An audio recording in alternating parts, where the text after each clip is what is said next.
Subscribe करिए मेरे channel सिद्ध कॉमर्स को और साथ में बेल आइकन पर क्लिक करके ऑल पर कर दीजिए प्रेस, जिससे हमारे सारे लेटेस्ट वीडियो की नोटिफिकेशन आप तक पहुंचती रहे।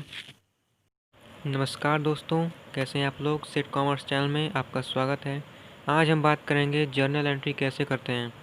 इसके पिछले वीडियो में मैंने बताया था कि जर्नल एंट्री करने के क्या रूल हैं और आज उसी रूल से मैं जर्नल एंट्री करने वाला हूं। तो अगर आप उस वीडियो को नहीं देखे हैं तो पहले उस वीडियो को देख लीजिए। अगर आप रूल जानते हैं तो आप समझ सकते हैं इस जर्नल एंट्री को। तो मैंने कुछ रूल्स बताए थे पिछले वीडियो में, उसका एक बार फिर से रिवीजन कर देता हूँ कि LIC यानी लायबिलिटी, इनकम गेन्स और कैपिटल, ये जब बढ़ते हैं तो क्रेडिट होते हैं और जब घटते हैं तो डेबिट। उसी तरह एसेट्स, एक्सपेंस एंड लॉसेस, ये जब बढ़ता है तो डेबिट और घटता है तो क्रेडिट। तो इसी के आधार पर हम जर्नल एंट्री करेंगे। तो देखते हैं जर्नल एंट्री में 5 कॉलम बनते हैं: date, particulars, LF, amount debit और अमाउंट क्रेडिट। डेट के कॉलम में हम डेट लिखते हैं, पर्टिकुलर्स में जो ट्रांजैक्शन हुए हैं उस ट्रांजैक्शन को लिखते हैं, और LF यानी लेज़र फोलियो, इसमें लेज़र के पेज नंबर को लिखा जाता है। और अमाउंट डेबिट में डेबिट का अमाउंट लिखते हैं, अमाउंट क्रेडिट में क्रेडिट का अमाउंट लिखते हैं। तो चलिए देखते हैं ट्रांजैक्शन। जब इसी पे बेसिस हम करेंगे तो समझ में आने लगेगा हमको। तो पहला ट्रांजैक्शन है 1 दिसंबर 2005 को। इसमें दिया गया है कि स्टार्टेड बिजनेस विद कैश 20,000, यानी हमने बिजनेस स्टार्ट किया है 20,000 रुपये से। तो सबसे पहले तो डेट लिख देंगे 2005 1 दिसंबर। अब देखते हैं पर्टिकुलर्स में कि किसको डेबिट किया जाएगा और किसको क्रेडिट। तो देखिए यहाँ बिजनेस स्टार्ट किया गया है कैश से, यानी बिजनेस में पैसा लगा है।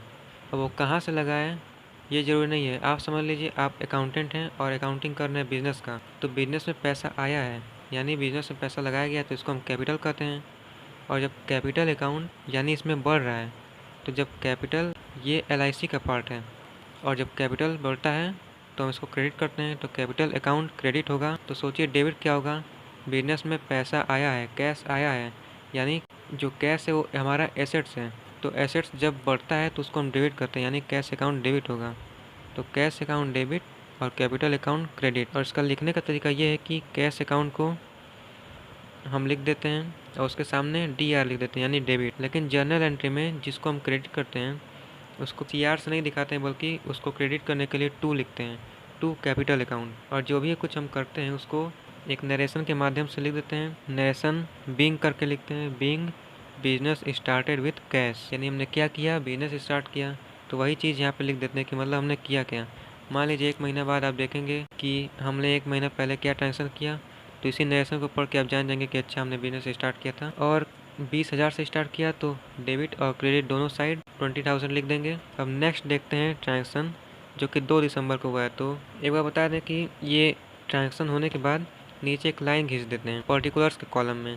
ध्यान रहे ये लाइन डेट या LF, अमाउंट डेबिट या अमाउंट क्रेडिट कॉलम नहीं होना चाहिए। नीचे एक लाइन खींच देते हैं, इसका मतलब कि हमारा ट्रांजेक्शन जो है उसका एंट्री पूरा हो गया। उसी तरह 2 दिसंबर को एक ट्रांजेक्शन हुआ है, देखते हैं। तो डेट के कॉलम में सबसे पहले तो डेट लिख देंगे 2 दिसंबर। फिर ट्रांजेक्शन है परचेस्ड फर्नीचर, यानी कि हमने फर्नीचर परचेस किया। तो फर्नीचर परचेस किया तो बिजनेस में हमारा एसेट्स बढ़ा, क्योंकि फर्नीचर हमने खरीदा है तो एसेट्स बढ़ गया, और एसेट्स बढ़ता है तो उसको हम डेबिट करते हैं, यानी फर्नीचर अकाउंट डेबिट होगा और क्रेडिट होगा। सोचिए क्रेडिट क्या होगा, जब भी हम कोई चीज़ खरीदते हैं तो उसके बदले में कैश देते हैं, और कैश एसेट्स है और एसेट बिजनेस से जा रहा है यानी कम हो रहा है, तो एसेट कम होता है तो उसको हम क्रेडिट करते हैं, यानी कैश अकाउंट क्रेडिट होगा।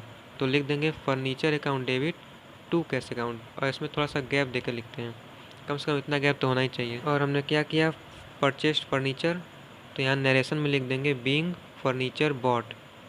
जब भी नरेशन लिखते हैं तो सबसे पहले बीइंग लिखते हैं, उसके बाद जो भी ट्रांजेक्शन होता है उसे हम लिखते हैं। तो 1,000 का हमने फर्नीचर परचेस किया, तो दोनों साइड लिख देंगे 1,000, डेबिट के सामने डेबिट और क्रेडिट के सामने क्रेडिट। उसी तरह दोस्तों नेक्स्ट एंट्री है 5 दिसंबर को बॉट गुड्स, यानी कि गुड्स हम उसको कहते हैं जिसे हम अपने बिजनेस में बेचने के उद्देश्य से रखते हैं। जैसे हमारी बिल्डिंग है तो ये गुड्स नहीं होगा, क्योंकि ये हमारी संपत्ति कहलाएगी। गुड्स भी हमारा एसेट्स है, लेकिन गुड्स हम उसको कहेंगे जो बेचने के उद्देश्य से हमारे यहाँ बेचने या खरीदने के उद्देश्य से रखा गया है।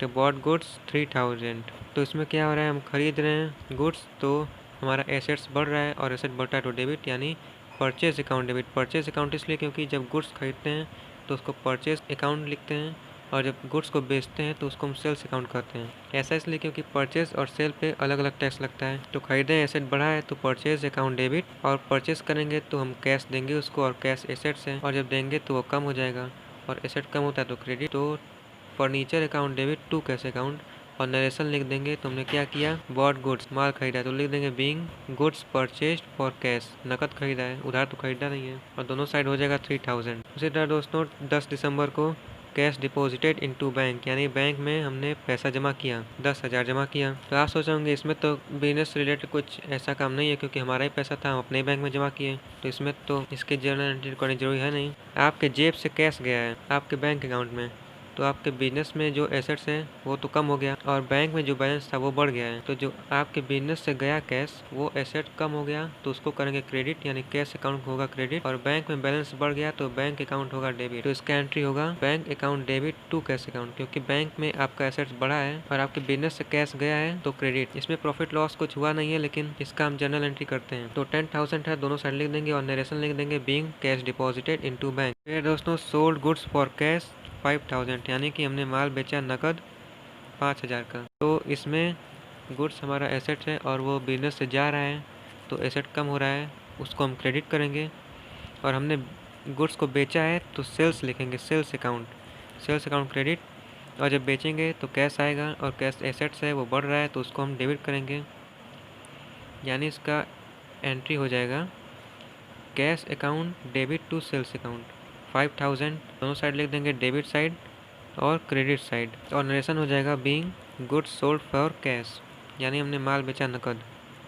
उसी तरह 18 को है कैश सेल्स 2000, यानी कि नकद विक्रय 2000, यानी कि 2000 का माल हमने बेचा, तो इसमें भी वही हो जाएगा, हमने माल बेचा तो सेल्स अकाउंट लिखेंगे, और गुड्स हमारे यहाँ से यानी माल हमारे यहाँ से जा रहा है और वो एसेट्स है यानी कि कम हो रहा है तो उसको क्रेडिट करेंगे, और बेचेंगे तो बदले में कैश हमें मिलेगा, वो एसेट है, एसेट बढ़ रहा है तो क्रेडिट, यानी cash account debit to sales account, और नरेशन में लिख देंगे being goods sold for cash.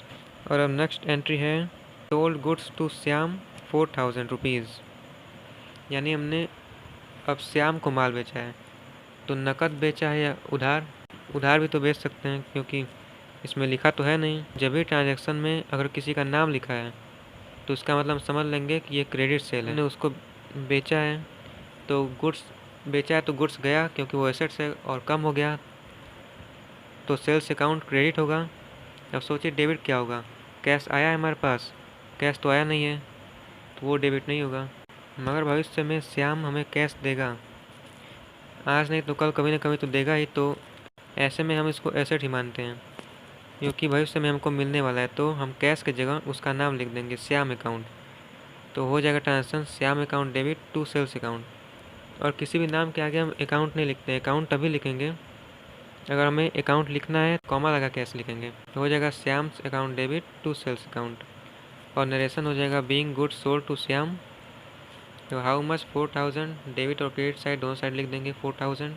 और लास्ट एंट्री है पेड रेंट, यानी कि हमने किराया दिया, हमारा बिजनेस या हम कहीं रहते हैं तो उसका हमने किराया दिया है, तो हमने रेंट दिया है, और रेंट एक्सपेंस होता है क्योंकि हमने खर्चा किया है, और ये जो रेंट है एक्सपेंस ये एई का पार्ट है, और एक्सपेंस बढ़ा हमारा, यानी एक्सपेंस बढ़ता है तो उसको हम डेबिट करते हैं, तो रेंट अकाउंट हो जाएगा डेबिट। और तब सोचिए क्रेडिट क्या होगा, हमने रेंट दिया तो कैश जा रहा है, कैश हमारे यहाँ एसेट है, और हम कैश देंगे तो एसेट कम होगा हमारा, और एसेट कम होता है तो क्रेडिट होता है, यानी इसका ट्रांजेक्शन हो जाएगा rent account debit to cash account, दोनों साइड लिख देंगे और नरेशन लिख देंगे।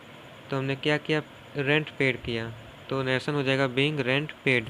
ये तो भी इजी था ट्रांजेक्शन, इसे आप जब बार बार करेंगे तो आपको आने लगेगा, प्रैक्टिस करेंगे तो।